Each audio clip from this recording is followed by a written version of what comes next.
Welcome to the May edition of the Tempo Storm Shadowverse Meta Snapshot. We are back to the regularly scheduled release cycle, and the mini expansion has brought forth a host of new cards. A few notable cards, such as Celestial Artifact and Riley, have slightly boosted their respective archetypes, while the rest of the mini expansion editions have yet to find their true calling. As per usual, Shadowcraft continues its Tier 1 reign that started a year ago, with only a very brief period of absence during Dawn of Calamity. Leading the charge in this meta snapshot is Evo Last Word Shadow and Flame and Glass Shadow, the latter of which became popular roughly 2 weeks into the launch of Edge of Paradise. Decks such as Spell Boost Rune, Artifact Portal, and Dirt to Rune that integrated new tools each saw a boost in power levels, while some others have failed to remain competitive. Before we explore the meta in detail, remember to like and subscribe to our Tempo Strategy YouTube channel for the latest decks and strategy content. Be sure to check out the Shadowverse section at tempostorm.com for the full meta snapshot, as well as other Shadowverse content. The original Flame and Glass was the grandfather of all meme decks in Shadowverse with its unique effect. Fans of Flame and Glass will rejoice that the new Flame and Glass is the key to the top Tier 1 deck of this month's Shadowverse Meta Snapshot, while being equally disappointed that we threw the entirety of the Flame and Glass identity out the window. As it turns out, a 7-attack Storm Follower summoned at only 2 play points by Cernunnos' effect is extremely strong, so strong that the deck maintained its dominance at the top of Tier 1 without any of the new cards. Matchup-wise, while FNG Shadow loses out slightly to Evo Last Word Shadow in the head-to-head, while having similar matchups across the board, FNG Shadow makes up for its weakness by being a generally more consistent deck.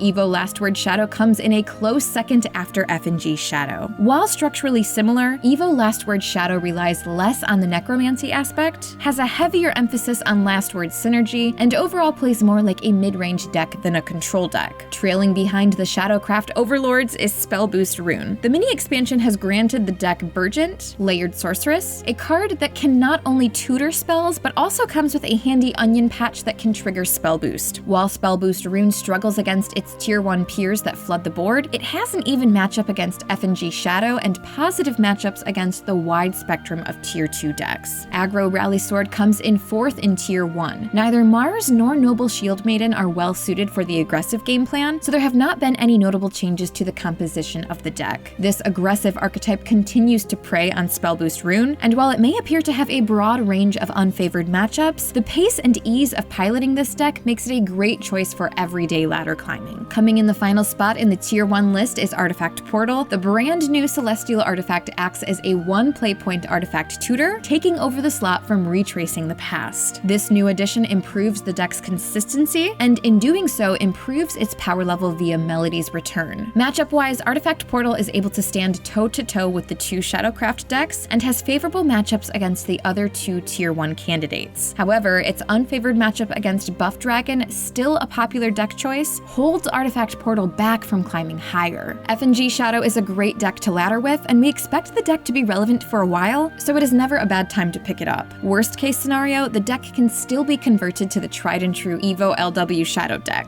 Aggro Rally Sword offers quick games while being easy enough to pilot to wins on ladder, even if the player is busy watching the new Shadowverse anime on the side. Finally, Artifact Portal can be a fun deck to experiment with, as it plays differently from the days where the Artifact player relies on having infinite turns. Not that much has changed in the Edge of Paradise mini expansion. Doubly so since the cards from this mini expansion land on the tamer side of the power scale, and they may function as a glimpse of potential future archetypes in the game. Compared to the pre-mini expansion meta, the 2 Shadowcraft decks remain up top, once again without utilizing any of the mini expansion cards. Sekka Forest and Discard Blood fell hard into Tier 3, while Buff Dragon still held onto a Tier 2 spot. The new Ghost Town Apparition managed to spin off into its own archetype, though not very impactful and heavily dwarfed by its refined Shadowcraft siblings. The mild impact of the mini expansion allows the diverse Edge of Paradise meta to endure, with only Forestcraft being relegated to Tier 3 due to Sekka Forest Forest not receiving any support, and Control Forest still being a niche build. Popularity, the consistency of decks, and their ease of piloting plays an important role in this month's matchup table. On paper, decks such as Aggro Rally Sword and Buff Dragon may appear to have had worse matchups compared to their peers, but the above factors allow the decks to pull ahead in rankings. Given the power gap between the two Shadowcraft decks and the rest of Tier 1, we expect them to continue to dominate throughout the rest of the expansion, with users shuffling between the two. The popularity